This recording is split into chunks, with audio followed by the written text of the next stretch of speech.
F. Ito ay 8 shots group sa 40 yards. Yun, doon ulit tayo nag-target. Grabe, ang galing, ang tindi.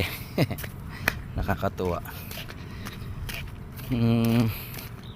12mm lang kasi yung size ng barrel natin, yung outside diameter.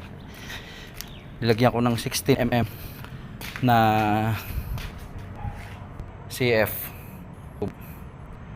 So may suklot na sa loob, tsaka dito. Testing ko lang yung grouping niya kung naapektuhan. Degree 0 lang kasi medyo ang tama. Tapos yan, 12 shot group yun. 8 shot group, GSB na si grains.